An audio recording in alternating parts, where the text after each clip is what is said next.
Hi everyone, we're going to get started in just a couple of minutes.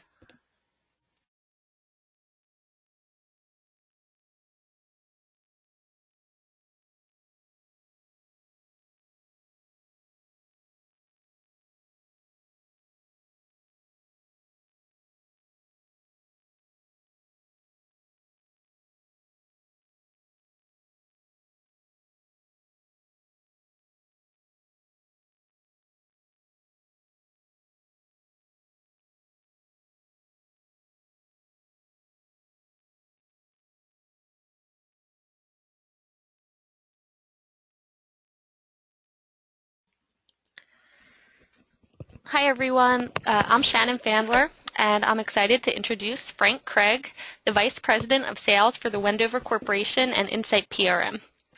Frank is here today to talk about a really important topic, the 5 common bad habits many salespeople don't realize they're making during the prospecting process. Just let us know if the sound quality is good. Feel free to type into the question box on the right-hand side. And here's Frank. Good morning, good afternoon. I want to make this as informative and interactive as possible. So as Shannon was saying, for any questions, input, feedback, please type in your questions or responses in the questions. We're going to cover a lot of information today, and if we happen to not get through it all, please reach out and I can send you guys the PowerPoint as well as the audio of this. We're going to cover such prospecting habits such as the behaviors we want to avoid. Why is it important? Let's think sports science a little bit, as well as are we hurting our own opportunities? Are we talking too much? When do we give up? Did we give up too easily, such as with the first objection? Did we get a head fake? One of the key points that we're going to allude to a few times throughout is 70% of qualified leads get disqualified. 80% of them go on to buy, and that's according to Sirius, who's a very large B2B consultant firm. Again, 70% of qualified prospects get disqualified, and 80% of those go on to buy. This is a sales-free zone. I'm not going to try to sell you anything. We've got a couple of guests that I hope will be interactive with this as well so that we can provide helpful free information to you guys. So now let's get started. The first question that I have for the group is, what is your prospecting ratio? Out of let's say 10 people, how many can you get an appointment with? And again, please just type that into the question box. And I'll give you guys a couple of seconds, couple of minutes to go through that.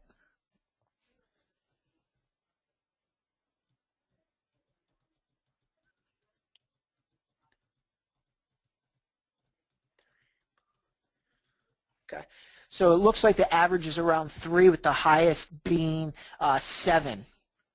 So how can we, as prospectors, as sales reps, as telemarketers, how can we get more? A great ratio is probably around 30%. 10% is good as well. Let's think in terms of sports. If you're batting 300, you're probably a Hall of Famer. And we're going to try to go over some ways and some tips that might, if you're 10% closing prospects right now, let's see if we can get you to 20. If you're at the 30, maybe we can bump that up to 40. And so the second question that I have is, what is the current strategy? Is it call once, call twice, call 3 times? Is it an email? So if you could just type a quick response in, I'll go over the findings from the group, and then we can move on a little bit.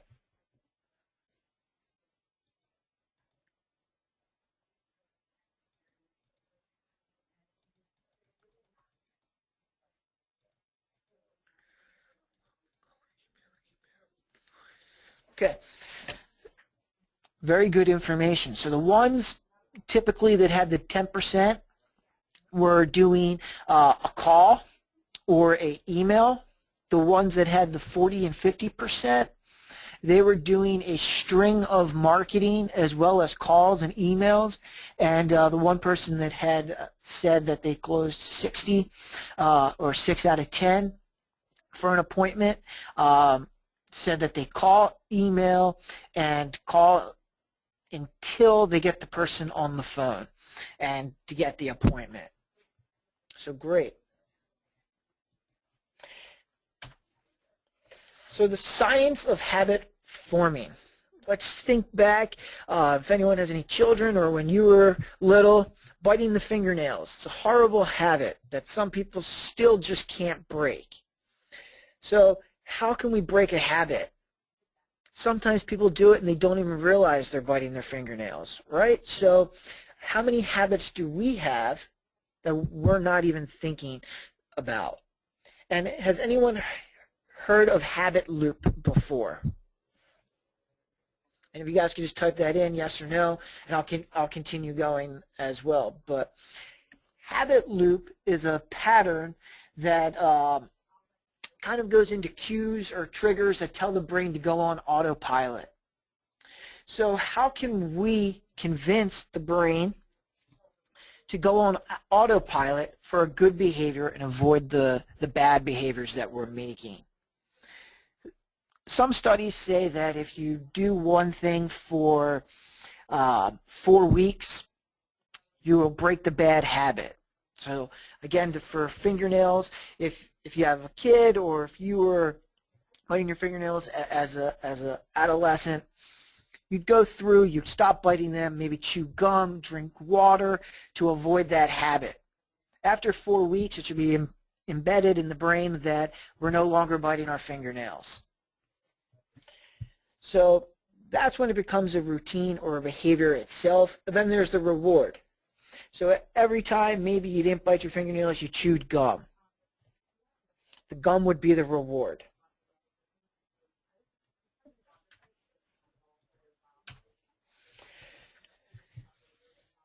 So what if we're on a prospecting call and there's silence?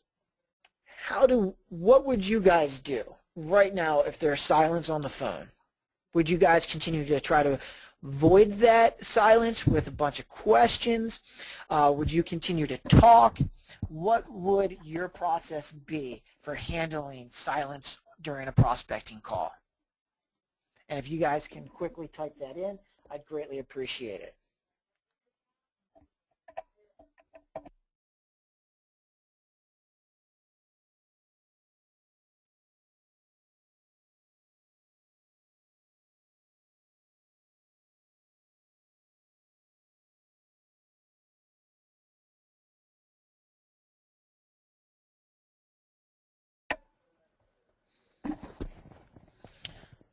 Okay, so a lot of people said that they would start asking questions after there's anything that they could do, continue to talk, wait, ask a question. So there's an old rule, 80-20, that we want to listen 80% of the time and talk 20% of the time. So if there is silence, we have to quickly uncover why is there silence. Is the person not listening? Or am I talking too much? Are they thinking? So we need to kind of identify why there's silence. Did we explain everything and now they are just pondering what we thought and gathering all the information? Because I'm sure most of you have heard whoever speaks first loses. Well, that's not always the case. But we have to know, did we talk too much? Did we give them time? Have they been interacting with us? If they've been interacting with us and there's silence, they're probably thinking something over. Maybe we want to circle back and say, is there anything that I can answer for you right now?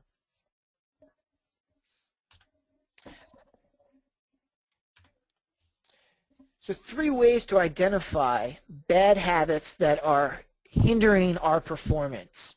How many take notes? Any note takers?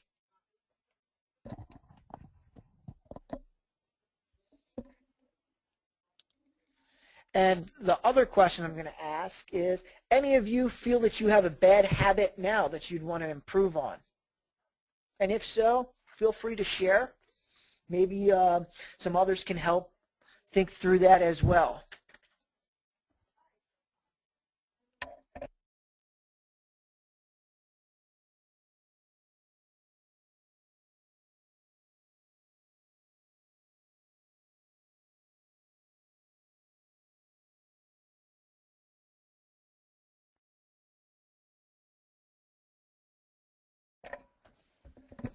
Okay. Yes, so everyone feels that there's a behavior that they could get better. Um, Dealing with the wrong person, I'm writing that down. We will cover that. That is a great one. And if we did get the wrong person, I'm just going to ask that question. What does the group feel that they should do on getting to the right person? And what to say right off the bat. So if you guys could answer those two questions for the group, I'd really appreciate it, and then we can have a discussion around that as well. So the wrong person, what do we do, and what should the opening line be? And while you guys are typing that, I'm going to kind of go over the taking notes aspect and why I ask how many note takers. So when a call goes wrong, you should always write down what the prospect objected, so then we can go over it. If we develop the habit and the pattern that we say this one thing and people hang up on us, or we say one thing and they say we're not interested, we should avoid saying that and see what does work to build that X factor on what's going to get us to the next level. The other aspect is if we take notes before the call and we map out what we want to cover, will help you through the whole prospecting, cold calling, warm calling, closing stages. Because if you don't know where to start as far as what do I want to come across and highlight to this person, how do we know which benefits, how do we know how do we know how we're going to be able to assist them? So one of the things I personally always do before any call, or if you have a prospecting tool in place that has your notes of the key subject matter that you want to cover with this person. Now you can ask the questions based on your notes, and then based on their answers you can go to the next step as well. So can you direct me to the right person who handles these requirements? Ask for the correct person. Absolutely. You want to build that relationship with maybe that gatekeeper that has given you the I'm not the right person. You should be speaking with Mary, or you should be speaking with Joe. Most of the time they'll tell you who the person is. They might not transfer you there to that correct person, but as long as you have the name for the next call in, you should be able to counteract and get the information that's needed. So again, we want to take notes. How many of you have had a mentor or a sales coach before, and what were your thoughts on having a coach? And think Michael Jordan, Tiger Woods, all have had sales coaches. Not sales coaches, but have all had coaches and mentors.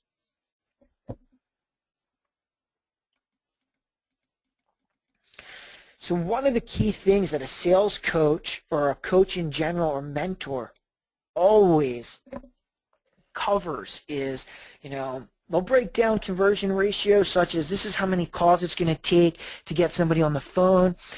After you get them on the phone, this is how many it's going to take to get the appointment. After the appointment, this is how many attempts it's going to get to close the deal.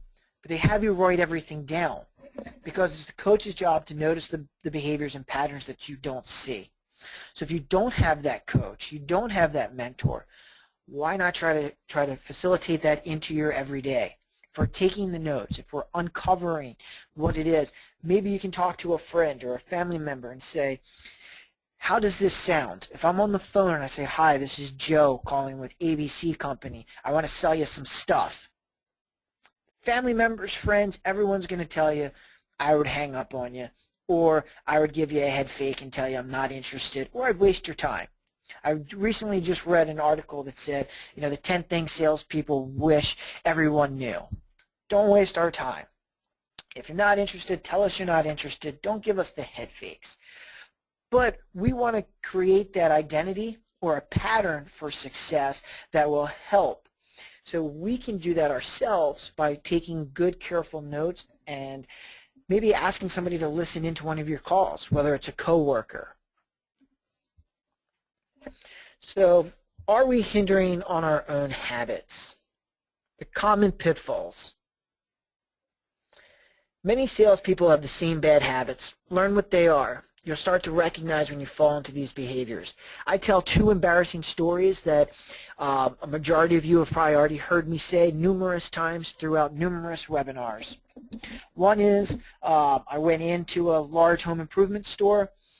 The person started complaining about their day, complaining about their coworkers. I left with nothing. Or I left with one thing and I went there with a list of like 10. So I took that and I said, no, do I do this on my calls? What that person did. So you can identify bad habits from the person next to you or in your everyday life when you're going to make purchases. Because we are what we repeatedly do. Therefore, excellence is not an act, but a habit. If you're into basketball, if you shoot a foul shot 100 times, you're going to be creating a habit. That's why Michael Jordan can shoot with his eyes closed from the foul line and still probably shoot 80%.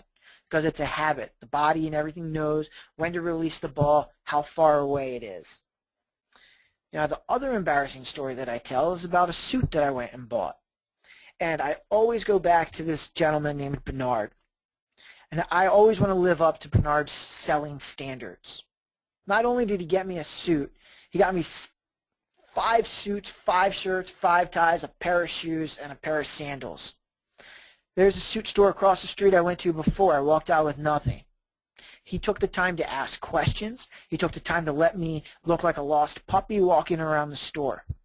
Then he asked me helpful questions to help develop a pattern that he could then walk me down the line and outline everything that I would need for the suits.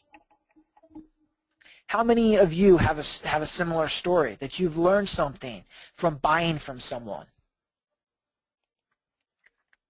You guys just want to type that in, or if you want to share a similar story as well. Because there's stories that you don't forget. That Bernard story was 5.5 years ago. And I don't remember some of the salespeople that I bought something with yesterday, let alone I remember Bernard. So how many of us are guilty of this habit?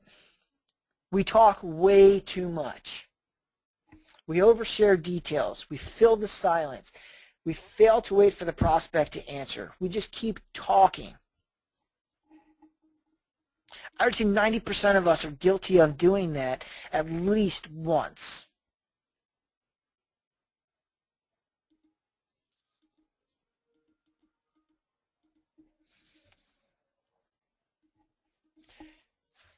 So out of all of us that are guilty of this bad habit, how can we fix it? Are we talking at someone or talking with someone? And that goes back to the silence on the line as well. If there's silence, why is it? Is it because they tuned us out because we just kept talking? Or is it because they're thinking? And we can kind of tell this throughout the call. If we're asking questions, if they're engaging us back. And think back to that Bernard, or that dry cleaner or cable provider.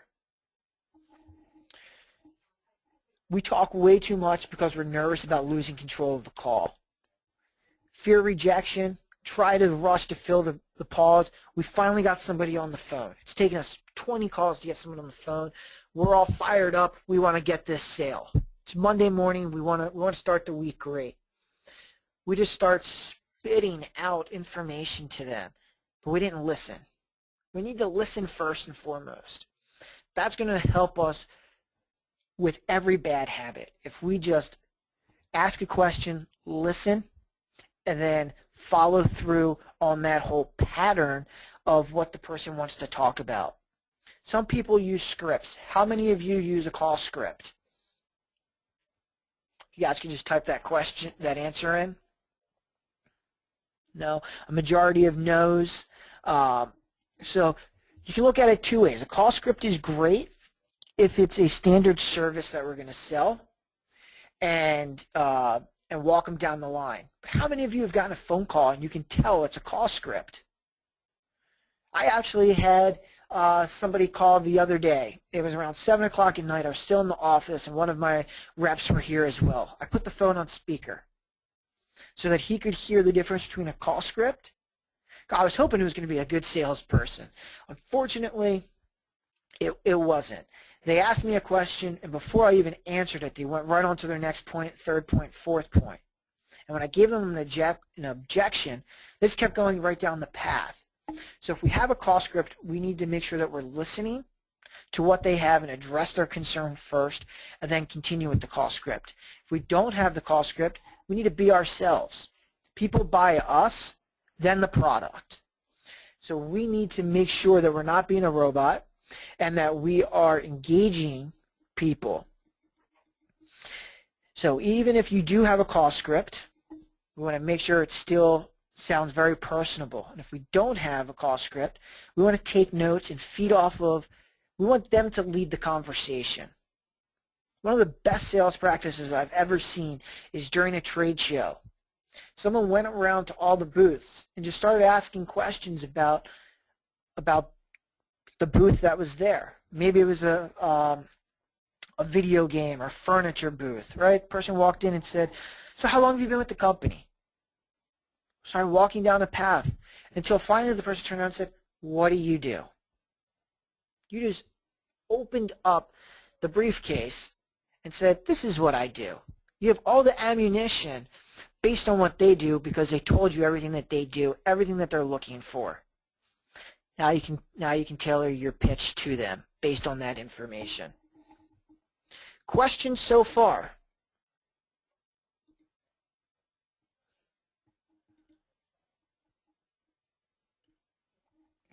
So again, we want to practice asking questions.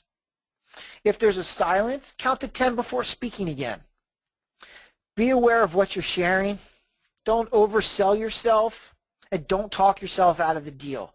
How many new reps have you listened to that have just over-talked and cost themselves an opportunity?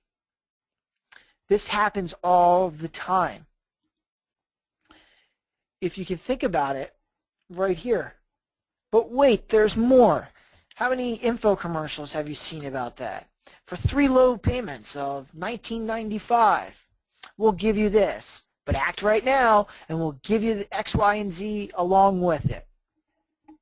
They're trying to oversell you. It's great for an info commercial, bad if you're actually speaking to the person on the phone. So oversell. Before you can oversell, countersell, we need to identify their one specific need, address it, make sure we have that sale closed, then try to upsell, then go over all the benefits.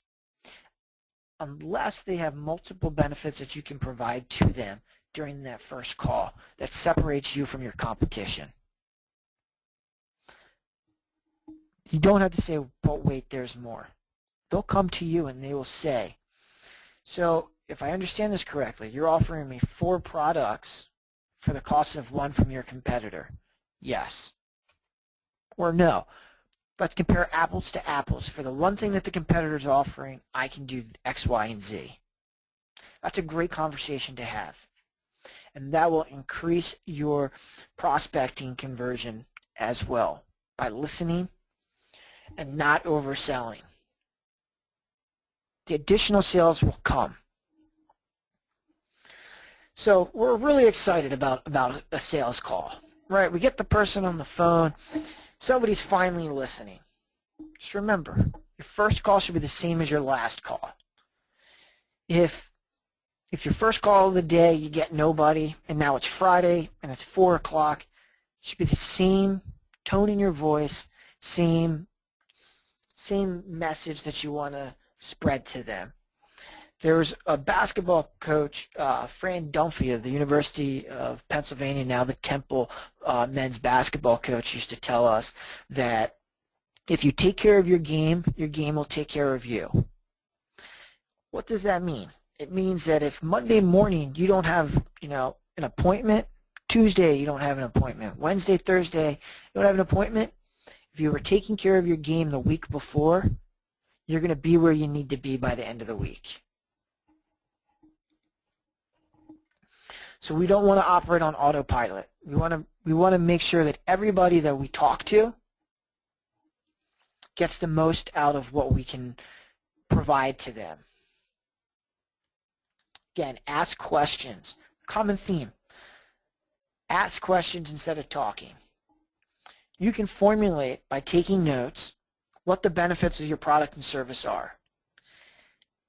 And you can always pause. There's no shot clock. Ask yourself if it matters to this particular person. They might be looking for a blue widget. If you keep coming at them about a purple widget, you're not listening, and you're probably not going to get that appointment. As soon as somebody says yes, stop selling. How many are guilty of continuing to sell after the person says, I'm on board, sign me up?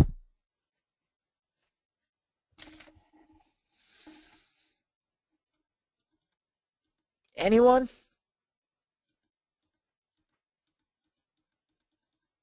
Okay, see a few people. And why? It's because we're so excited that, we got a sale. And we want to upsell them. We want to create the best experience for the prospect as possible. So maybe we don't upsell them 7 products at once because they had a fear of using a software program in the past, or they had a bad experience down the line. Okay.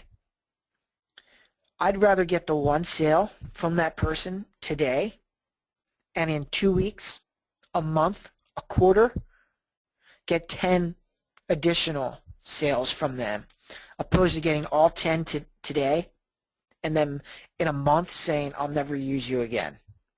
We want to build that trust. Questions?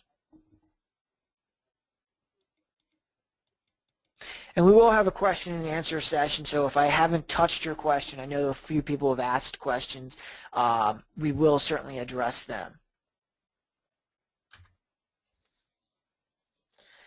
So I'm sure you guys can see a common theme. Ask questions. Take care of your game by rehearsing, practicing, rewiring the bad habits. The best salespeople identify if they've said something 5 times and got nowhere, what do they need to change? Same with the best appointment setters. So if nothing else, remember, 70% of leads that are disqualified, 80% go on to buy. Second thing, rehearse. Take care of your game, and your game will take care of you. Ask questions. Answer the question before proceeding to another question. Walk them down a path. If you get them to the finish line, there's 3 outcomes. Your product or service is not a fit, and both of you will realize that. You'll gain permission to call back, you'll get the sale or appointment, and that's a victory. How many of us feel that we've hung up the phone before and we still had an opportunity that if we had just asked one more question, we probably could have closed the sale? Anyone? Wow, that's I think the fastest responses coming in. And I'll follow that question up with, how many of us don't provide a follow-up date when we end the call? We do a great appointment. We have a great conversation with the person, but we don't schedule the follow-up. We don't say, so it sounds like you're interested. I guess our next steps would be that I send you out some information and I follow up with you tomorrow to make sure you got the information, and that we can have a call on Thursday at 2 o'clock to review and finalize. Great. It seems like a very common theme here that the ones that have the 40, 50, 60% conversion ratio on prospecting do just that. They set the tone early. They follow up when they say they'll follow up based on the answers here that I'm getting. And that can probably increase you from 1 to 2 or 2 to 3 by setting that. We work with somebody that said, you know, they have somebody that calls them like clockwork. I'll call you on the 3rd of April at 3 o'clock. 3 o'clock the phone rings. It's that person calling. So about after 6 months of this, the guy calling the girl the same amount of times every single time, the person finally picked up the phone and said, listen, I'll never buy from you, but here's what I'm going to do. I'd love to hire you. What firm do you work for right now? The person was an appointment setter for a large telemarketing company. They brought on a new client because they were following simple practices of giving a date and time that they're going to call. How many of us feel that we give up too quickly?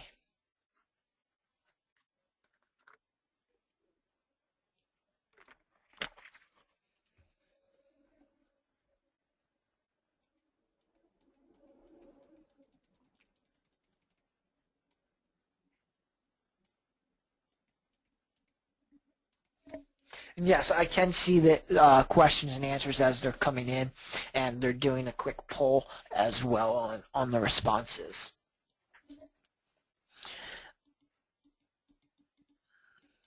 No. So we never want to give up. There's a book called Buyers Are Liars. And just think about it when you walk into a store. How many of you always say, I'm not interested? Right? Even though you're at the store. 2 reasons you go to the store. 1, to buy something. 2, just to browse. How many of us really just go in to browse that often? Most of us are going in to buy something. So we want to make sure that we are answering all of their questions. And one of the biggest things to remember, maybe they're not ready to buy from you today. What follow-up are we setting? Again, 70% disqualified. 80% of them go on to buy within a year to 2 years. Why? Because, and how many of them actually buy from the same person? Less than 50%. Because we take that no and we don't follow back through the sales process. We don't recycle the opportunities within our organization. We don't pass them to marketing to do a campaign in 6 months. Or we don't schedule a follow-up to do it. And that's one of the things that is a bad habit that most companies will tell you that they need to work on.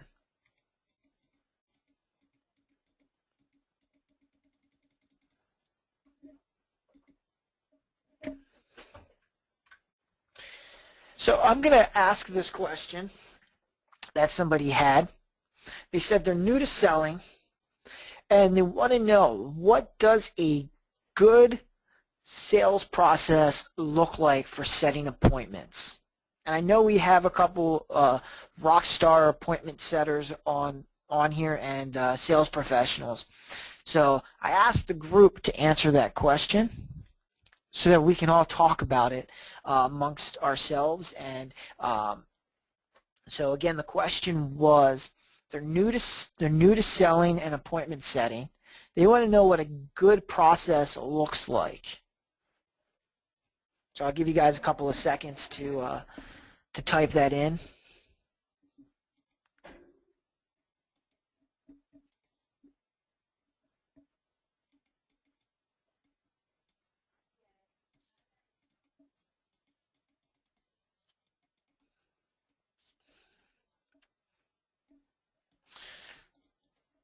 So a couple of the answers so far is qualify.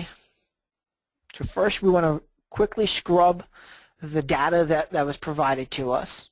We want to make sure that we narrow it down, is what I'm seeing a lot of trends with number one are.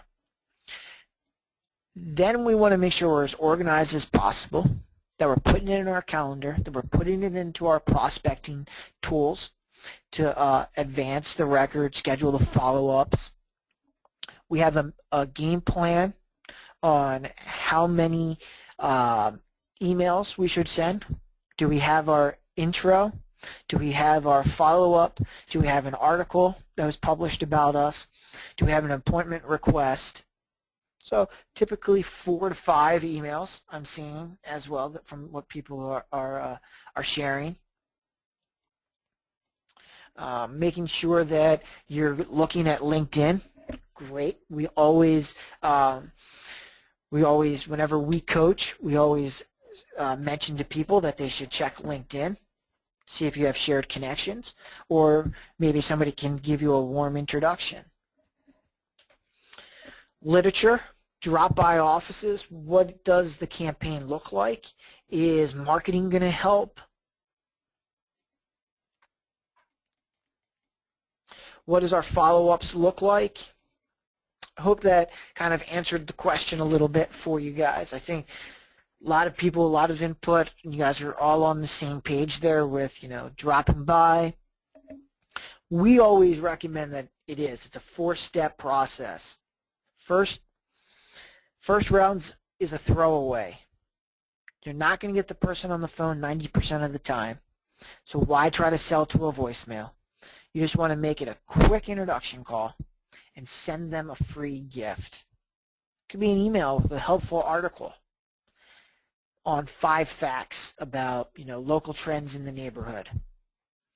Second one, now you want to get into some more detail. Hey, I was following up on the article I sent over. Hope you find this useful. Love the opportunity to stop by.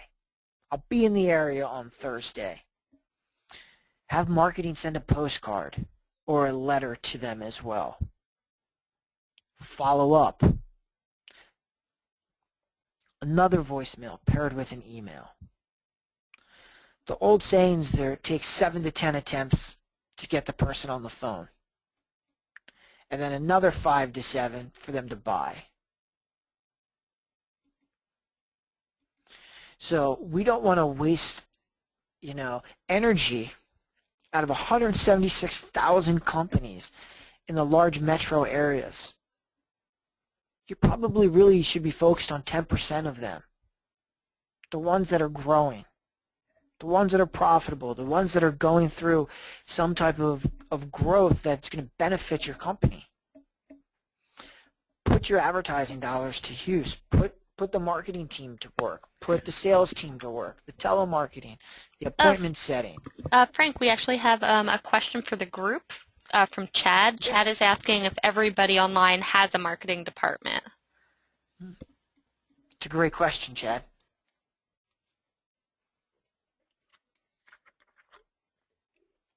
And it's looking so far like the majority of answers are no. There's a couple yeses.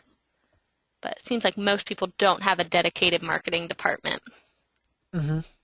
And someone's saying that they themselves combine marketing, sales, and qualifying into one position. So. No. Yeah, it looks like the poll is. Looks like 2 people have indicated that they're doing it on their own. The marketing and sales. Large majority. It's about right now. 65% say no, they don't have a marketing. Jumping down now to about 60-40. So, it looks like we're almost split a little bit on who has marketing and who doesn't. You guys can create your own marketing as well if you don't have a marketing department. With simple, easy campaigns such as what the group alluded to earlier with having that process. What does the process look like? From step 1 to step 4. How can we quickly identify the top marketing potential prospects, and how can we work them effectively to get the most out of opportunities?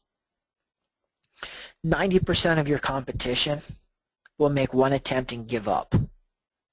Again, 90% will make one attempt, disqualify the lead or the prospect, even if it's a call in, if they've called in to you. Do you have a process for following up with people that send you an email or call in to you? If not, you need to create one. You should ask, some of the companies that maybe you work with are large companies. Always ask. It goes back to having the coach or the mentor. If you're a successful company, people are probably asking you, hey, what did you do during this transition? Or look around the industry to the top industry leaders. If they're spending X, Y, Z on a certain aspect of the sales process, you should be spending X, Y, Z. If they're sending out a postcard, you should be sending a postcard to make sure that everything is being looked at. Great. A large majority of you have answered that if you get the web request, the phone call in saying, I'd like more information, that you guys are within it, on it, an email immediately, call the next day, following up. Great. And that goes back to the giving up too quickly. All of this translates. Are we giving up too quickly because we talk too much? Are we giving up too quickly because we're just going to take the person and say, no, I'm not interested? Are we going to ask one more question? Most people, put yourself in the shoes here. If you're busy, what do you tell people? I'm not interested. You weren't even listening. Maybe you say, hey, it sounds like you're pretty busy right now. Love the opportunity to schedule a follow-up call with you, maybe down the line, to see if anything's changed. When I was in the financial industry, we had coaches come in and coach us, and they brought out Advil, CVS, Tylenol, and they had to sit down and pick which ones we wanted. And it kind of just went through, and they said, you're buying on name recognition. It's manufactured in the same plant, so they're going to buy you. But why are we giving up too quickly? Because we didn't take the time to read the ingredients on the back or where it was manufactured. A lot of people aren't doing that as well. But if we have that process for gauging their interest level right off the bat, it sounds like you're really busy. Let me get back with you in a couple of weeks. Or if we're asking the right questions. Ask the questions, listen, ask another question, walk them down the path. Companies love to talk about themselves. Put yourself in it. If somebody asks you about your company, I'm sure you have a 30-second commercial that probably lasts a minute, 2 minutes, that you can talk about your company. And you probably have great pride in talking about your company. So think in terms of that. Put yourself in the person that you're selling. Hey, what would resonate with me? What would I want to hear when I'm on the phone with this person or in front of this person? Because they might not need you now, but they're going to remember you in a couple of weeks or a couple of months. Ask what their number one challenge is. What is their plan for success this year? What are they looking to do? Simple questions like that can go a long way into building the relationship and having a successful appointment or a successful sale.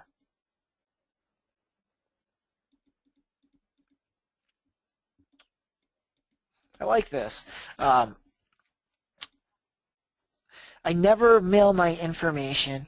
I always go directly to the office of interest. That's great. Why? If you don't mind following that up, why do you do it? I think I know why you do it, but if you could share on why you never mail it. Some of the things I think on that, I'll give you time to answer that question, but some of the things that just come to my mind immediately are, if you get lost in the mail, people might not open the mail. 3, you're there. You get to look around your surroundings and see, hey, I could probably help them with this, this, and this. So that now, and you're building that relationship. You could also send a follow-up email saying, hey, sorry I missed you today. I did drop off some information. And let's see. Yeah, exactly. It's easier to get a no over the phone than it is in person.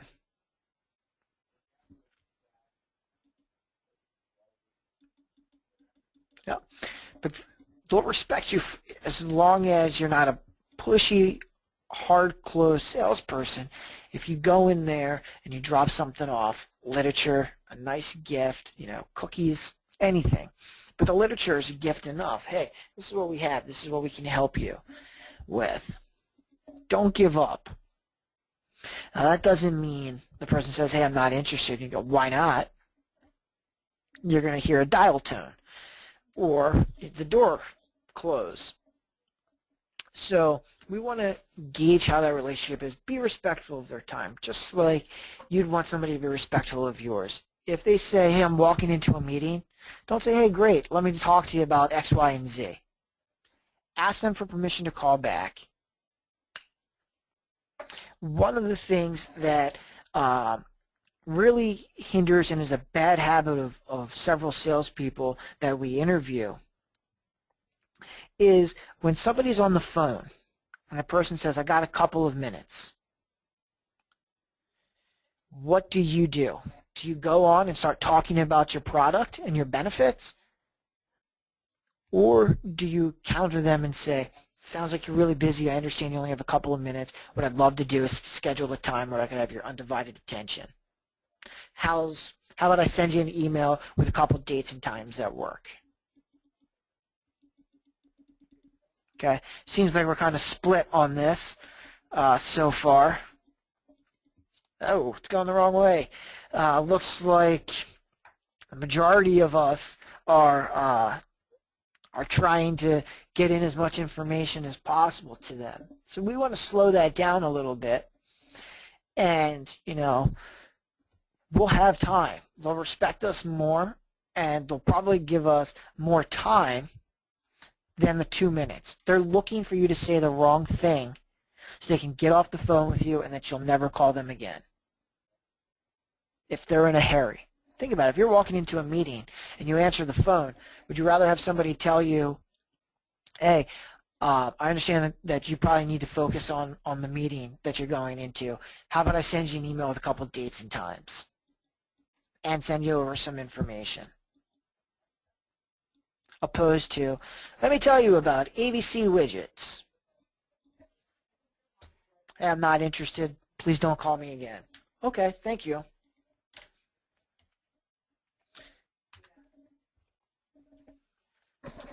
So who do you think gets paid more? A consultant or a salesperson? Going to have that question open to the group right now.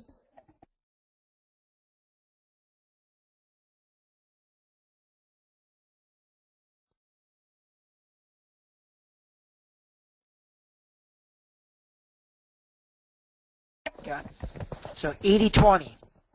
80% on the consultant, a trusted advisor, and 20% on the salesperson. What's the difference between a consultant and a salesperson? Going to ask that to the group now. What's the difference between a salesperson and a consultant?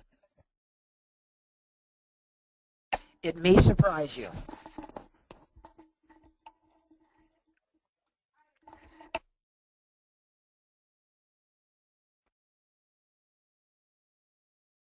Exactly. The best answer is that came in. I was quickly skimming through them. Consultants listen more, and people view salespeople as a used car salesman.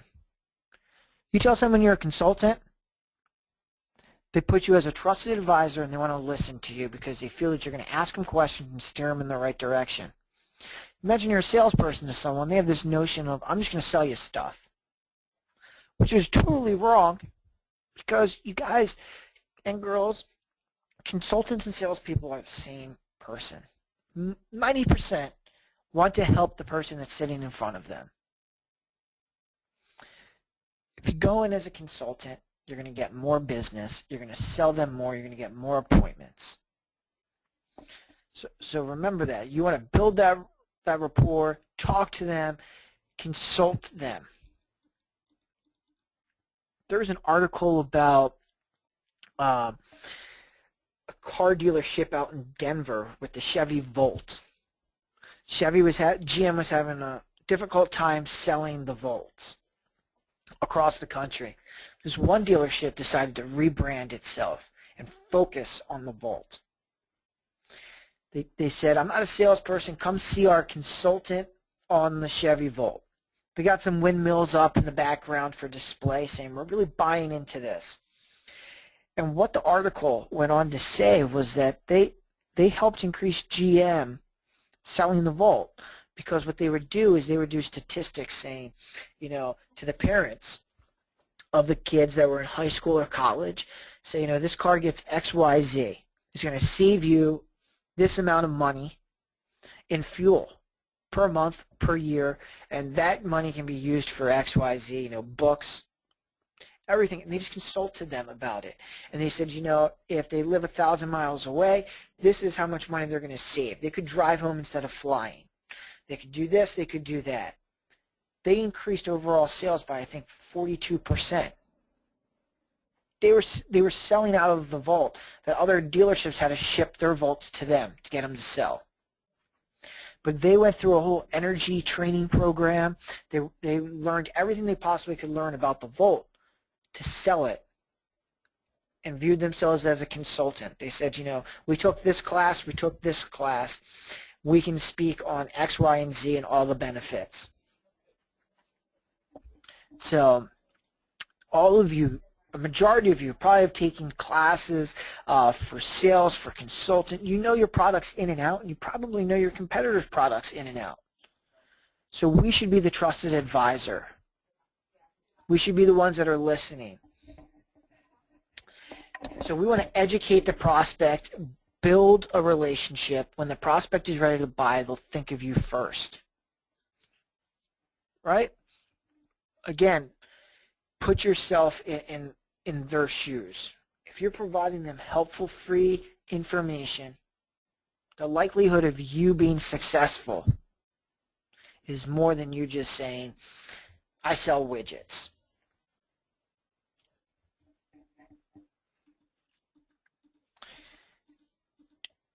And remember, don't give up. Educate. Take care of your game will take care of you. What questions do we have? I know we're pushing the time limits here a little bit.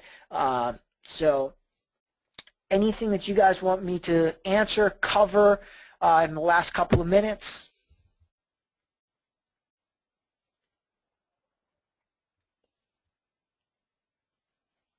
Give you guys a couple of minutes to answer them.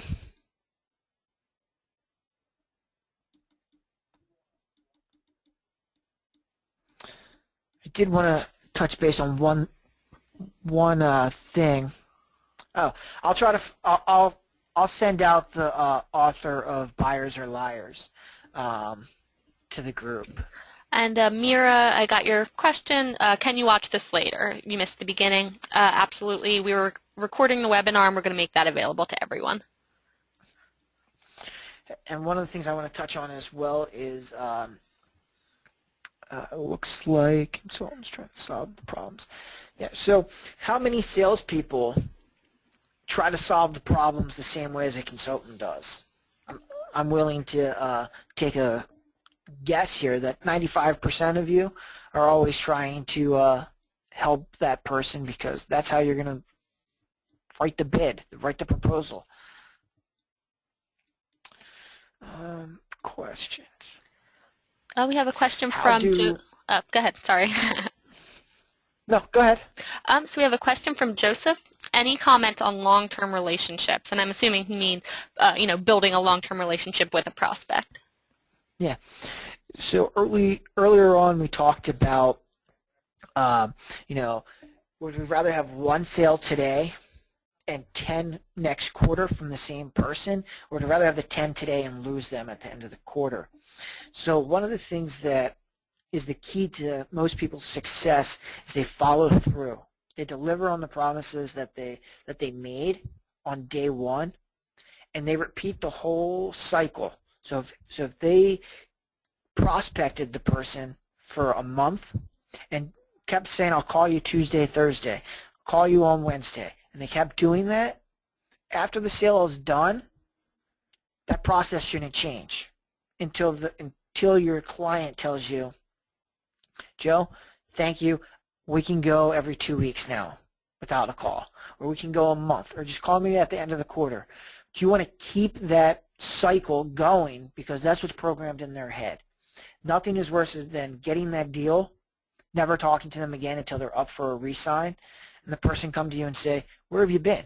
You used to call me like clockwork, you used to follow through, now you're not answering my emails, you're not doing this, you're not doing that. And that's one of the things that the most successful companies have programmed. If your job is to sell and then move it on to a customer service rep, or your job is to get the appointment and move it on to a sales rep, you need to give them the notes and say, listen, this is what I did. This is what they're coming to expect for the first month, or the first 2 months, or the first week, so that everybody's on the same page and that nothing gets dropped. And then what you can do, and you will see, is you'll see that they will now say, hey, Joe, you should really be speaking to Mike. He's a buddy of mine that's out in Phoenix. He does the same thing we do. You should really speak to him. You'll get more referrals. Or they'll come to you and say, I'm hiring, 20 new people. I need business cards for all 20, but I'm thinking of redoing my logo as well. So if you're a print person, you can ask a couple more questions as well. So I see another question from Brian. How do you get to the decision maker? Us personally, we leverage LinkedIn when we're prospecting companies. We leverage our relationships with LinkedIn. We ask our existing clients for referrals into other companies. And when we interview the top telemarketers and top appointment setters, they do the same thing. They'll use their network to strengthen their into the company. Also, some of the simple ways of doing it is Google, or picking up the phone and calling into the company and saying, maybe you have Bob Jones. And the key contact there is Jane Clark. Hey, is Bob available? No, Bob hasn't been here in 2 years. Oh, I'm just updating our account records. Would you mind telling me who took Bob's place? Now, could you get a mean gatekeeper that says, why do you need this information? Yeah, you could. You could just come back and say, as I mentioned, we're just updating our records. It'd be really helpful for us if we had the right contact. But LinkedIn's a great spot. A lot of companies on their website will have a meet the team where you can find that decision maker. Or if you have a connection with somebody, you can ask them who would be the correct person to speak with. And typically if you get a C-level person on the phone, they'll pass you along to who that right person might be. The main trick is we got to get past the gatekeeper first.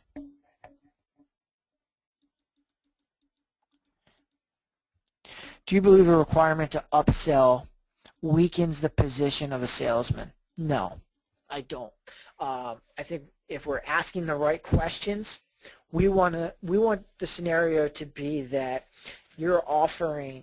I'll use an analogy of pets. You want the competition to be kind of a Chihuahua, and you want to be the Great Dane. So you're not even comparing, a pet, the same type of pet, a canine, but you want it to be so far-fetched that that person is like, wow, I'm getting a Great Dane for the price of a Chihuahua. So that's how we want to make it. We want to make it that we're going to over-deliver on 3 things that our competition's only going to do 1. And if anyone's ever worked in the restaurant industry, build your tips on the upsell. Hey, this comes with mushrooms and onions. Would you like to, you know, great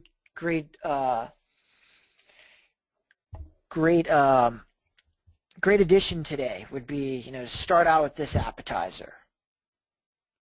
We think it pairs nicely with the filet mignon with mushrooms and onions. So you just want to make sure that we're doing the best marketing that we can. And again, they have to buy us. If we automatically just jump in and say, I'd love to sell you the mushrooms, the onions, the steak, the dessert, everything, and just throw it at them, they probably stop listening and think it's a sales call immediately. But if we ask the right questions and you come up with the solutions, now you're the Great Dane. I know we are pressed for time. I'll answer 2 more questions that I saw come in, if I have time, Shannon. Yep. Okay.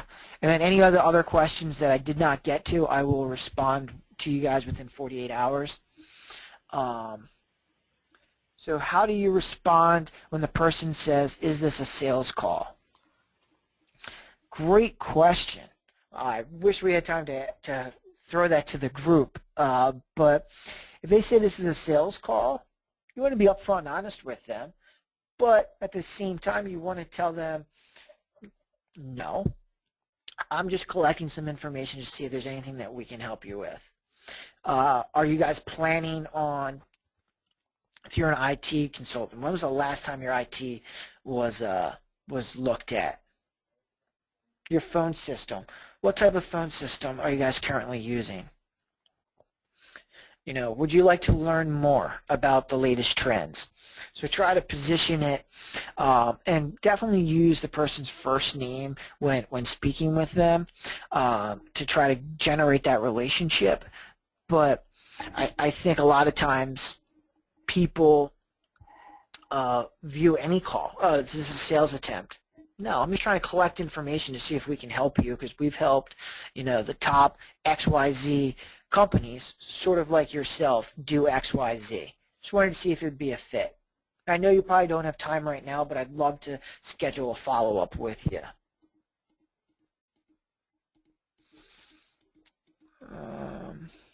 And then the last question.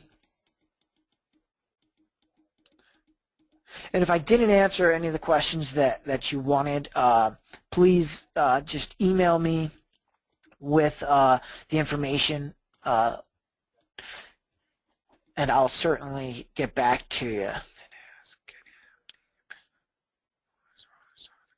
A question that had come in was when this individual, Lorraine, when I'm cold calling, sometimes it's an automated phone system asking for you to put in the name, like a company directory, I'm assuming. Is it wrong to start with a common name like John and then get him and ask who would be handling the account or whatever? I think we'd probably get mixed results on if we polled everyone right now on what to do. I think that as a last resort, if we couldn't find somebody on LinkedIn or on the data list that you have to make that introduction, I would certainly do that so that you can get in, because you don't want to give up just because you don't have one thing that could hinder you from getting that appointment. But I would probably spend a minute, 2 minutes, throw in the company's name in Google, do a quick search on LinkedIn, see if anybody comes up. If somebody comes up, you could then say to them, well, why'd you choose my name out of, you know, the 300 people that are with this company? Oh, well, I saw that we have a shared connection on LinkedIn. And I was hoping that, you know, maybe you could pass me along to the correct person. Now, if we have no shared connections, then yeah, maybe we need to hit the operator button and ask the operator. Sometimes when you get the operator, it's a call center for somebody and you don't know who that decision maker would be. Then I would probably say that you want to try that method of typing in a common name and see who comes up and ask them for the introduction. But I would certainly try LinkedIn and some other methods beforehand. So I thank everyone so much. I hope that this was useful and informative. Like I said, we did record this. We will send it out. I know there's a lot more questions I did not get to. I will answer them one-on-one. If anybody has questions for me, please email me, give me a call. Happy to speak with you. Remember the bad habits. Don't give up too quickly. Recycle. And there's more information on this as well. As you see, there's a couple other slides. But the takeaway that I would say is take notes, slow down, ask questions, and keep track of what the objections are so that we can fix it. But again, thank you guys so much for your time today. I really appreciate it. Thanks for all the feedback that people have brought in as far as what they're successful with. It really helped